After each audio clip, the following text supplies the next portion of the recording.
Hello Aquarius, great to have you here. My name is Shauna. Today's reading is a general love forecast for November 2025. As always, take the messages that resonate and release anything that doesn't. Don't forget to like and subscribe to stay connected with upcoming readings. Let's see what's headed your way, Aquarius. General energy. Spiritual advice too, I feel coming through for the second 5 cards, okay?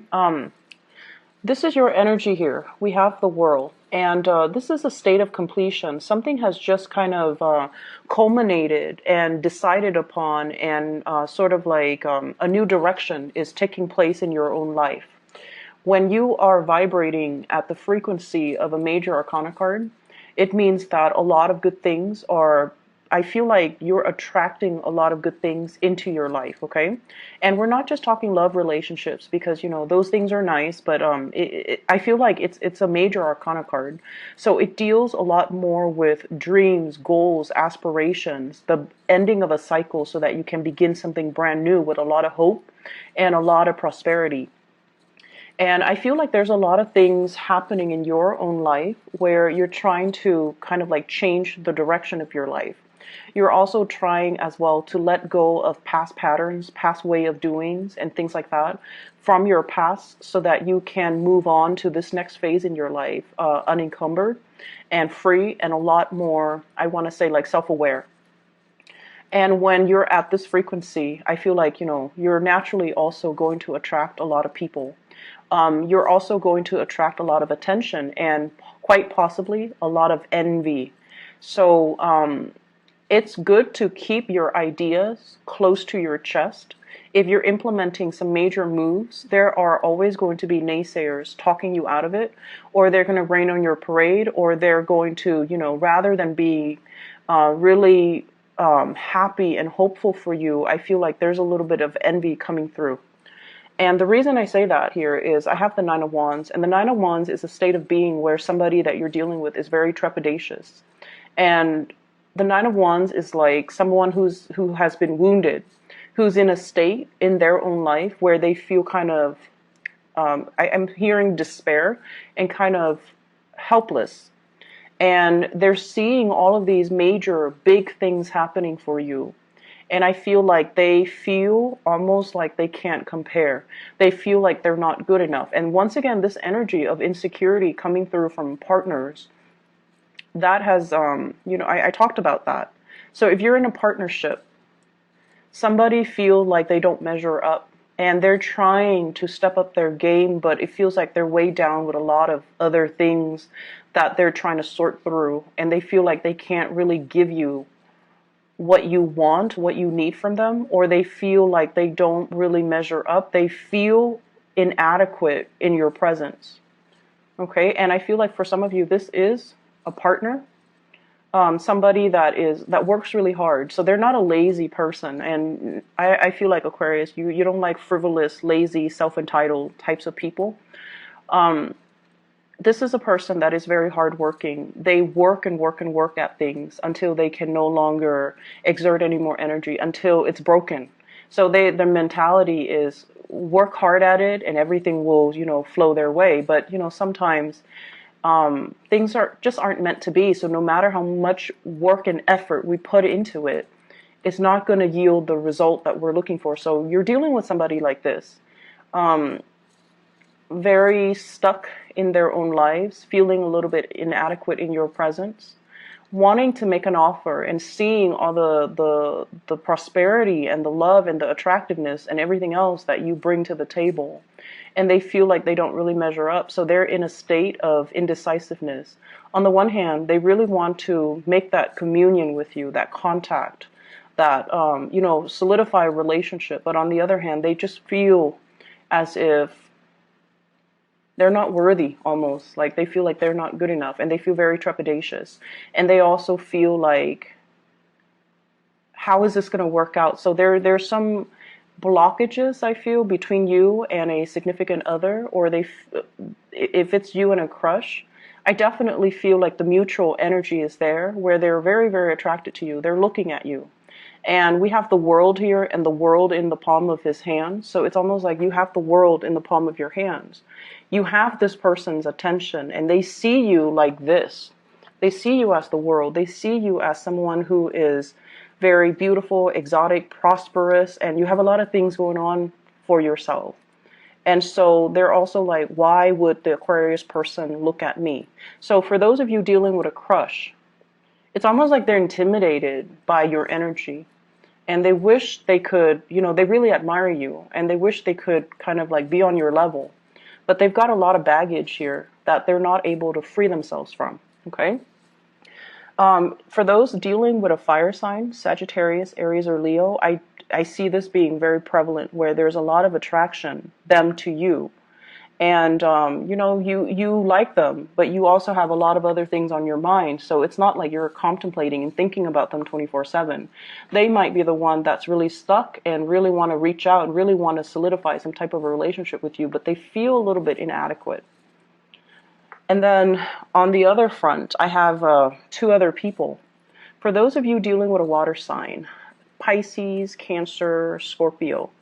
And what I know about you, Aquarius people, if you love somebody, and even if it's like, if you have a crush on someone, and they try to act cute and, they're emotionally needy, it can be very flattering, right? Like if we like somebody, we put up with their quirks and we put up with things that are not very attractive. So you have somebody that's a little bit emotionally needy. And for some of you, it's almost like if you like them, then it's cute. It's adorable if they show that side of themselves. And it makes you feel like, wow, they like me. They want me, And that's fine because if we like them, then naturally it's cute. But on the other hand, if they overstep their boundaries or if they overestimate their importance in your life and they kind of do this massive emotional dump on you, then it can feel very, very repulsive. Like you're really, repulsed by it. And your response to them is silence. That's what I'm sensing. I feel like you're not able to reciprocate this emotional connection anymore because, if you don't like them, you don't care about them, then it's just going to be that emotional need or emotional neediness. It feels really, really heavy and uncomfortable and awkward, and your response to it is always going to be like total dead silence. So we have a water sign here wanting to make a connection, wanting to be either in a relationship with you, wanting to, be amorous with you, wanting to be physical with you. So Pisces, Cancer, Scorpio. And if it's a partner, I feel like they feel neglected. So everything that you've got going on, you kind of need to take care of this partner, okay? If it's somebody from the past and you don't really care about, I feel like there's going to be communication coming through. And I see like silence from your end, mainly because you're vibrating here and they're here. And so the energy doesn't really match up. And because of that, it's awkward for you. You don't like to deal with emotional awkwardness. So you're not going to respond. On the other hand, we have another person as well. We have the lovers. And the lover is about choices and decisions. And also feeling very physically attracted to another person. And so I feel like there is... And, both of these are major arcana cards. So I'm looking more at you have somebody in mind and you're contemplating, is this going to slow down my life? Is this a situation? And I feel like, if you look at the world card and this woman here in the lovers, it's almost the same person. So there's definitely somebody that you are really, really attracted to, but your life is expanding. Opportunities are opening up for you. And so you're contemplating and you're racking your brains trying to figure out, how is this going to work? Is this going to restrict me? That's also a big fear for Aquarius. And you like to, project into the future to figure out, if I get involved with this person, what's going to happen? How are things going to play out? And I also feel as well, the other person might be in another relationship.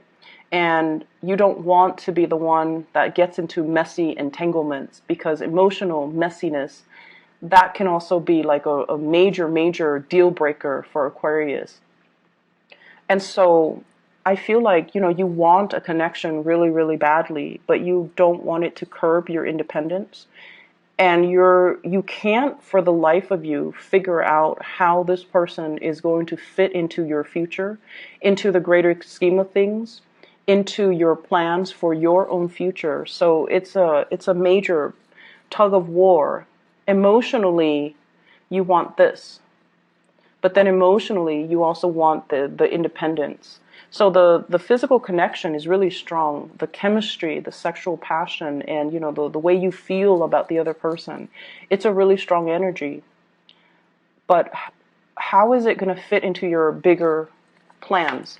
You might be dealing with water sign here. So I have fire, Sagittarius, Aries, or Leo, water sign, Pisces, Cancer, Scorpio, as well as a Gemini person here. So let me just see what's coming in here with the Lovers card.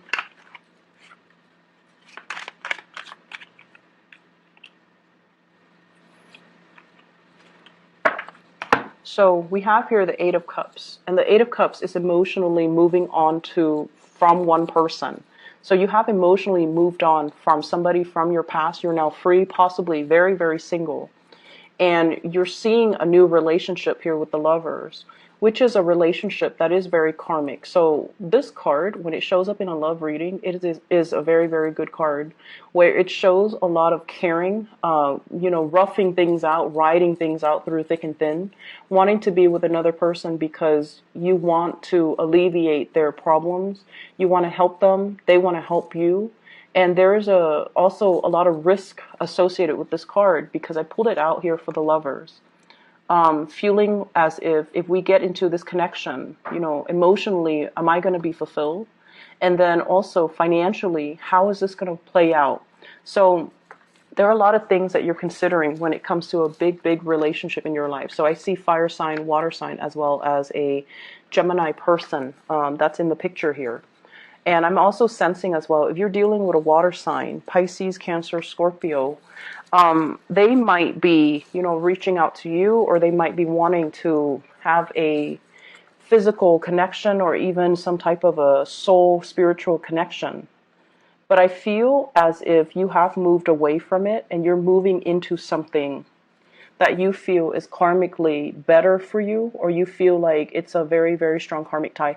I do see a very strong karmic tie that you have with another person, where the two of you are trying to work together. And I feel as well, the energy is, we don't give up on each other. We don't check out. We don't run away when things get tough. And we talk about uncomfortable situations and uncomfortable topics, because, we're trying to make things work. So I feel like there's a major maturation process, or a relationship that requires a lot of self-awareness and growth from your end, from their end as well, in order to make it a reality. Okay, it's like you can't run from it anymore. You have to sit there and face whatever it is, whatever conditions, whatever demands, whatever it is that they need from you. You can't run from it anymore. So there's some type of a binding energy here, where you can't just, live for yourself anymore. You have to take into account the feelings of your relationship partner, because you're trying to make things work, and you really feel like they are worth it for you to work this out with. They're worth it. And you're willing to sit through countless uncomfortable conversations, uncomfortable emotional demands, because you feel that they are worth it. So I would say it's a little bit of a emotionally heavy week, but this is something you guys need, because I feel like lots of things are going your way and lots of things are happening for you guys. But emotionally, you still have to grow as a person. And this is the week where, that's going to be, the energy is supported of that, okay? In other areas of your life, so this is other areas, and I feel like a major blending of work and romance. So you could be working from home, you could be dating somebody you're working with, you can also, your partner might be at home, and I feel like, times might be hard and your partner is not working, or times might be hard, you're not working, your partner's working. So I feel this element about somebody like blending of the home environment as well as the work environment, or blending of the love environment with the work environment. So those are things that you need to keep in mind. Try to separate the two, or at least emotionally and energetically try to, separate so that you don't get affected, okay? So other areas of your life, I feel like there is a falling out with somebody. So we have here the Ace of Cups, and the Ace of Cups is like a situation where we no longer feel passionate, inspired, hopeful, or even emotionally invested in anymore. So for many of you, this is a work environment that you're in. We have the Hierophant and the Knight of Pentacles. The Hierophant deals with institutions, and I'm going to talk about the family situation in a little bit. But I feel like it's heavily about new work offers, or new work conditions, or like promotions in the workplace, or like projects that you're given from higher ups and you have to do them, and you just have to, it's like whatever they dictate, you have to follow. And, we don't like restrictions. Aquarius people do not work well in an environment that is too rigid. You like to inject your own ingenuity and your own, unpredictability into things that you do. You don't like to follow routine. Even though you understand that, rules and regulations keep a work environment safe, I feel like it's a little bit too structured and rigid, and it's stifling your creativity. You can't really have fun. And so you're really reassessing, what can I do differently? Reassessing whether or not the work is meant for you, and then reassessing as well. I also feel like reassessing whether or not this structured, rigid work environment is right for you as well. And then I'm also sensing this falling out, possibly, with an earth sign, Taurus, Virgo, Capricorn. Seeing them in a different light, seeing somebody in a different light. It's like you think they're one way, and then they turn around and they're another way. And so if it's somebody on the professional front, they're saying that they're just practical. This is the way that they are, and they might have to shift strategy to get what they want, so they can be a little bit more on the self-serving end. When it's in the upright position, they're very, very slow, so you might be really frustrated with somebody who works really, really, really, really slowly. Or they're such a stickler for rules and regulations that it kind of drives you nuts. Okay, like they're so slow to act. They sit on projects and ideas forever, and they don't really implement them. And they also just, they follow rules and regulations to a T, and they do it so much that it's almost like they're not even thinking independently. So it's somebody who's such a stickler for rules. I'm also feeling as well, like waiting on an apology, somebody waiting on an apology. Could be family members, and it's like one person is very closed off. The other person is waiting for an offer. One person's really closed off. And then it's like the love is definitely there. If it's family that you're dealing with, try not to be so harsh, okay? You can be very harsh too, especially if somebody that you care about, but not really, when they make like when they feel entitled to make a lot of emotional demands on you, or they try to give you, demands and ultimatums and things like that, and you don't really care about their feelings as much. And so when they do that, it makes you even want to kind of like put them in their place and tell them like, oh, you're not that important to me. You shouldn't be making these demands. It makes you feel that way, and it makes you want to do that to them. And I feel like some of you might have done it. And I also feel like you might have said some harsh things to somebody that you love too, because you feel like they're stuck in the past. And then I also feel this energy playing out in the work environment and also with family members, where there needs to be an apology, because the love is definitely there. And you're being stubborn, very, very stubborn about it. And they're being very stubborn about it. So no one's like, breaking the ice and talking first. And I feel like family in particular,